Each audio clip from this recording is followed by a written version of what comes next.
जय श्री श्याम दोस्तों, हम आशा करते हैं कि आप सभी लोग अच्छे होंगे। एक सियार की 3 बातें यदि आप लोग याद रखेंगे तो कभी आप अपने जीवन में गरीब नहीं रहोगे और न ही कभी ज्ञान के मामले में पीछे रहोगे। ये दावा है हमारा आपसे। दोस्तों, कहानी कुछ इस प्रकार है।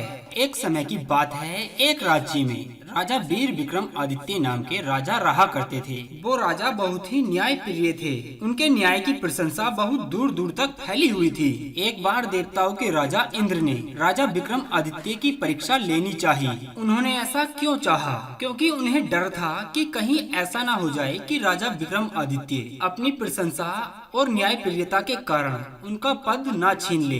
क्योंकि दोस्तों, इंद्रदेव के लिए हमेशा से ही ये डर रहता था कि कोई तपस्या करके या फिर कोई न्याय के मार्ग पर चल के कई विजय को हासिल ना कर ले और उनका पद ना छीन ले। यदि कोई अगर परीक्षा करता था या फिर न्याय के मार्ग पर चलता था तो इंद्रदेव उससे घबरा जाते थे। उसे डर लगने लगता था कि अगर ये सफल हो गया तो कहीं मेरा इंद्र आसन ना छीन ले। इसलिए दोस्तों, इंद्रदेव ने अपने पद को ना छीनने के डर से राजा वीर विक्रमादित्य की परीक्षा लेनी चाहिए। इसके लिए इंद्रदेव ने मनुष्य के 3 सिरों को काटकर राजा वीर विक्रम आदित्य के पास यह कहकर भेज दिया कि यदि राजा इन तीनों सिरों का मूल बतला सकेंगे तो उनके राज्य में हर जगह सोने की वर्षा होगी, और यदि इनका मूल ना बता सके तो उनके राज्य में अकाल बरसेगा और उनके राज्यों में मनुष्य का संहार होगा। दोस्तों, राजा वीर विक्रम आदित्य ने उन तीनों सिरों को राज दरबार में रखवाया और अपने पूरे राज्य के सभी विद्वानों को वहां बुलाया और उनसे कहा कि आप लोग इन सिरों का मूल बताएं। पर दोस्तों, कोई भी व्यक्ति उन सिरों का मूल न बता सका, क्योंकि तीनों ही सिर देखने में एक समान थे। मानो ऐसा लग रहा था कि वे तीनों सिर एक ही मनुष्य के हैं। उन तीनों सिरों में राय बराबर भी फर्क नहीं था। सभी सदस्य वहां मौन रहे। पूरे राज दरबार में सन्नाटा सा छाया हुआ था। सभी व्यक्ति एक दूसरे का मुख देख रहे थे। पंडितों का ये हाल देखकर राजा चिंतित हो उठे। इधर दोस्तों, राजा वीर विक्रम आदित्य ने अपने पुरोहित को बुलाकर उनसे कहा कि हे सज्जन, आपको 3 दिनों का अवकाश दिया जाता है।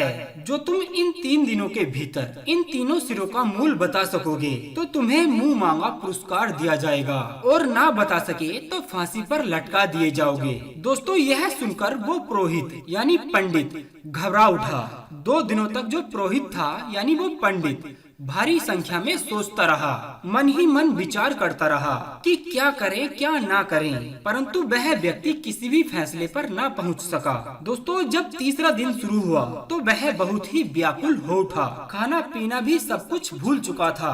भारी चिंता के मारे चादर ओढ़कर वह चारपाई पर लेट गया था। इधर दोस्तों, पंडितायन से जब रहा नहीं गया, पंडितायन ने अपने मन में विचार किया कि आज तो ये उठे ही नहीं है। सुबह से ही चादर ओढ़े पड़े हुए हैं, आखिर इन्हें क्या परेशानी है? चलो मैं मालूम करती हूँ। तो दोस्तों, वह उनके पास जाती है और उनसे पता करती है कि हे स्वामी, आज आप ऐसे क्यों पड़े हैं? चलिए उठिए और उठकर स्नान करिए, मैं आपके लिए भोजन लगा देती हूँ। दोस्तों, अब जो वो पंडित थे उन्होंने अपनी पंडितायन से कहा कि अरे पंडितायन, आज हमें लोटे ही रहने दो। मेरी जिंदगी का कोई पता नहीं है। आज ही आज की जिंदगी है। कल हमें राज दरबार में फांसी दे दी जाएगी, क्योंकि मेरा अंतिम समय आ चुका है। इसलिए आप हमें अब लेटे ही रहने दो। अब हमें ना स्नान अच्छा लगता है और न ही खाना अच्छा लगता है। क्या नहाए और क्या खाएं? कल तो मृत्यु को प्राप्त हो ही जाऊंगा। पंडितायन उनसे कहने लगी, अरे पंडित जी, बात क्या है? हमें भी तो बताओ जरा। आप ऐसी बातें क्यों कर रहे हो? आखिर आपको क्या परेशानी है? तो दोस्तों, पंडित ने उन तीनों सिरों का सभी किस्सा उस पंडितायन को कह सुनाया। इधर दोस्तों, पंडितायन सुनते ही अपने होश हवास भूल गई। अरे ये क्या हुआ? राजा का ये आदेश, अगर उन तीनों सिरों का मूल ना बता पाए तो इतना भारी संकट, हमारे पंडित जी को फांसी लगा दी जाएगी। दोस्तों, ये सब कुछ सुनने के बाद में वो पंडितायन जो थी सोचने लगी, उनके पैरों के तले से जमीन खिसक गई और चुपचाप उसी जगह पर बैठ गई। इधर दोस्तों, पंडितानी अपने मन ही मन में भगवान से प्रार्थना कर रही थी और उनसे कह रही है कि हे भगवान, अब आप ही बताइए कि मैं क्या करूं? आप ही कोई रास्ता हमारे लिए निकालिए। आखिर मैं कहां जाऊं और क्या करूं? कुछ भी मेरी समझ में नहीं आ रहा है। फिर दोस्तों, पंडितानी ने सोचा कि कल तो पंडित जी को फांसी हो ही जाएगी, तो क्यों ना मैं पहले ही अपने प्राण त्याग दूं, क्योंकि पंडित जी की मौत अपनी आंखों से देखने से अच्छा तो है मैं ही पहले मर जाऊं। और पत्नी का धर्म है कि पति से पहले मर जाए। अगर पति के बाद मरती है और पति की मौत अपनी आंखों से देखती है तो उस स्त्री के भाग्य को धिक्कार है, वो तो अभागन है। इसलिए मेरे मन में यही आता है कि मैं पंडित जी से पहले ही मर जाऊं। फिर पंडित जी मर जाएंगे तो कौन देखने आता है। दोस्तों ये सब कुछ सोच करके मरने की ठान कर वो पंडितानी तालाब की ओर चल दी। इधर पार्वती ने भगवान शंकर जी से कहा, जो कि पार्वती उस पंडितानी को देख रही थी, कि एक पतिव्रता स्त्री के ऊपर संकट आ पड़ा है, मुझे कुछ करना चाहिए। हे स्वामी आप कुछ करिए। तब भगवान शंकर कहने लगे कि हे देवी ये तो संसार है, यहाँ पर तो ऐसा सब कुछ होता ही रहता है, तुम किस किस की चिंता करती हो। दोस्तों लेकिन पार्वती माता ने एक भी बात शंकर जी की ना मानी कि हे भगवान नहीं, आपको कोई ना कोई उपाय तो जरूर करना होगा। दोस्तों तब शंकर जी ने कहा, अगर तुम नहीं मानती हो तो चलिए दोनों ही एक श्यार और एक श्यारान का रूप भर के उस तालाब की मेंढ पर पहुंच जाते हैं, जहां पंडितायन तालाब में डूबकर मरने के लिए आ रही थी। पंडितायन जब तालाब की मेंढ के पास पहुंचती हैं, तो उसने सुना कि एक श्यार पागलों की तरह जोर जोर से हंस रहा है। दोस्तों वो श्यार भगवान शिव ही थे और श्यारन के रूप में माता पार्वती थी। वो पंडितायन उनकी हंसी को सुन रही थी। कभी हंसता है और कभी हुके हुके करता है या फिर हुआ हुआ करता है। श्यार की ये दशा देखकर श्यारन ने उनसे पूछा कि हे स्वामी आज तुम पागल हो गए हो क्या, क्यों बेमतलब आप इस तरह हंस रहे हो। दोस्तों तब श्यार कहता है, हे देवी आप नहीं जानती हो, आज खूब खाने को मिलेगा, खूब खाएंगे और मोटे ताजे हो जाएंगे। तब श्यारन ने उनसे कहा कि कैसी बातें करते हो आप कैसे खाओगे और कैसे मोटे ताजे हो जाओगे, मैं आपकी ये बात नहीं समझ पाई। तब उत्तर दिया श्यार ने, आप नहीं समझी तो मैं क्या करूं, लेकिन अब बहुत खाने के लिए मिलेगा। अरे मैं आपकी बात समझूं तभी तो विश्वास करूंगी कि क्या खाने को मिलेगा और कैसे मोटे हो जाएंगे, बताइए आखिर क्या बात है।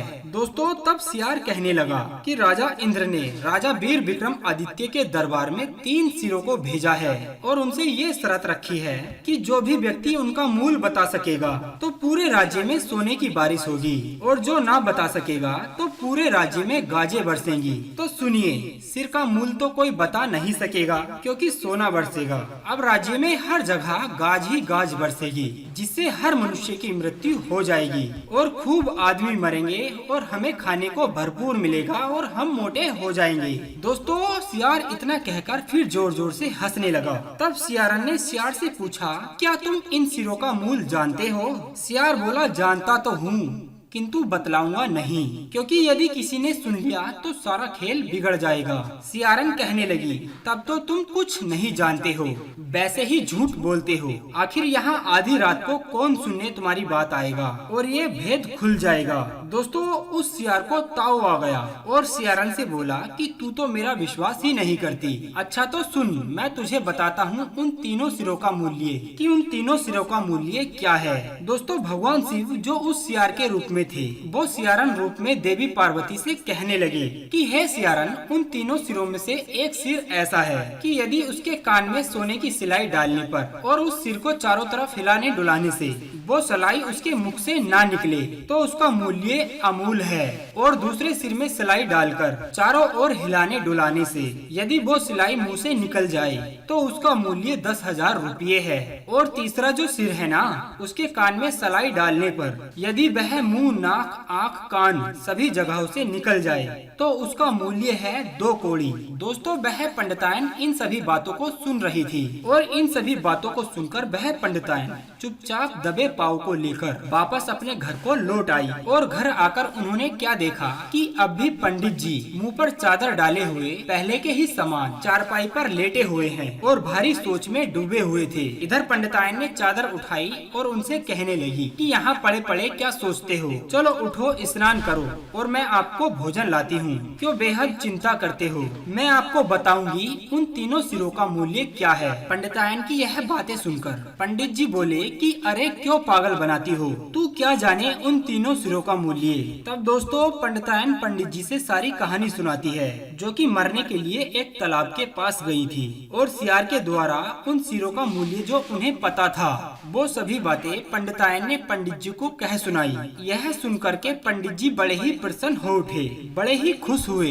इधर सवेरा होते होते पंडित जी उठे तो देखा दरवाजे पर राजा का सिपाही खड़ा था। पंडित जी ने ठाट के साथ उस सिपाही को ठटकारते हुए कहा, सवेरा नहीं हो पाया और आप बुलाने चले आए। जाओ राजा साहब से कह देना कि नहा लें और पूजा पाठ कर लें और भोजन करके हम आपके दरबार में आने वाले हैं। दोस्तों यह सुनकर वह सिपाही चला गया। पंडित जी आराम से नहाए धोए पूजा पाठ की और भोजन किया। फिर पंडितायन से आज्ञा लेकर के राज दरबार की ओर चल दिए। पंडित जी ने राज दरबार में पहुँचते ही पहुँचते कहा कि हे राजन, मंगवाइए वो तीनों सिर कहाँ हैं। मैं आपको आज उन तीनों सिरों का मूल्य बताऊंगा, क्योंकि अगर मूल्य नहीं बता पाया आप फांसी तो लगा ही दोगे। इसलिए पहले मैं आपको मूल्य बताऊंगा। अगर आपको मूल्य अच्छा ना लगे तो आप मुझे फांसी लगा देना। दोस्तों वही हुआ। राजा वीर विक्रमादित्य ने उन तीनों सिरों को राज दरबार में बुला लिया। पंडित जी ने उन तीनों सिरों को चारों ओर इधर उधर उलट पुलट कर देखा और उनसे कहा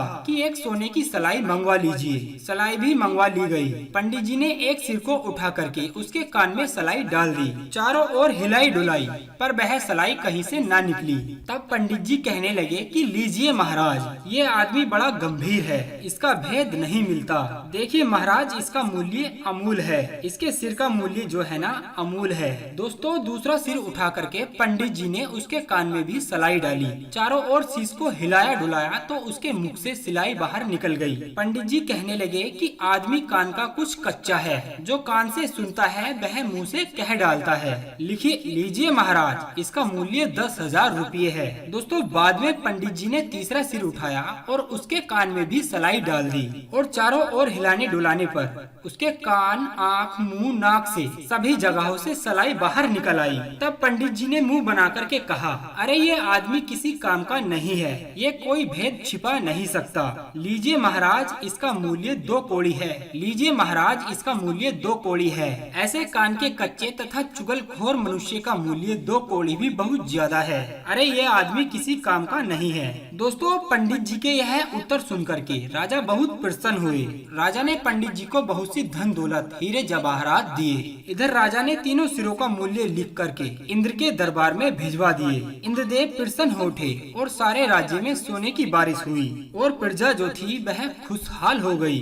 तो दोस्तों ये थी वो कहानी जिसमें सियार ने 3 बातें बताई थी। अब आप समझ ही चुके होंगे कि वो 3 बातें कौन सी हैं जो इस कहानी में एक सियार ने बताई हैं। देखिए दोस्तों, पंडित जी ने जो पहले सिर में सलाई डाली थी और वह हिलाने डुलाने से बाहर नहीं निकली थी। तो दोस्तों इसका मतलब ये है कि जिस आदमी से अगर किसी का भेद नहीं मिलता है, जो आदमी कभी किसी का एक दूसरे से भेद नहीं कहता है और बहुत गंभीर प्रकृति का जो आदमी होता है, उसका कोई मूल्य नहीं होता है। और दोस्तों हर इंसान के लिए ऐसा ही बनना चाहिए, क्योंकि अगर आपका भेद अगर किसी दूसरे को मिल गया तो उस भेद का वह इंसान आपसे गलत फायदा जरूर उठाएगा और जिस कारण आप धोखा खा जाओगे। इसलिए हर इंसान को चाहिए कि वह कभी किसी को अपना भेद नहीं बताए और गंभीर बन करके रहना चाहिए। यही इंसान की पहचान है। और दूसरी बात यह है कि पंडित जी ने दूसरा शीश जो उठाया था उसमें सोने की सलाई डाली थी और वह सलाई जो मुंह से निकल गई थी, उसका अर्थ ये है कि ऐसा आदमी कान का कच्चा होता है, जो अपने कान से सुनता है और मुख से तुरंत कह डालता है। इधर सुना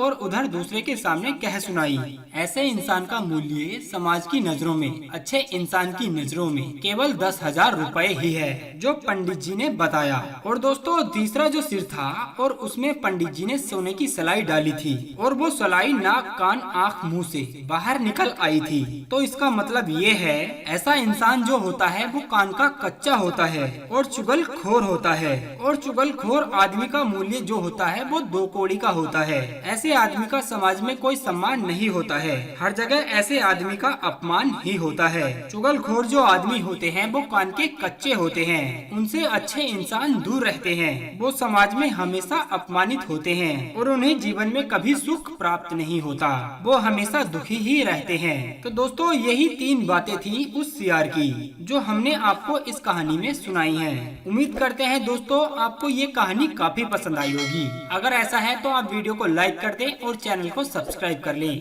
बस वीडियो के अंत में इतना ही कहना चाहेंगे कि हारे का सहारा बाबा श्याम हमारा। जय श्री श्याम।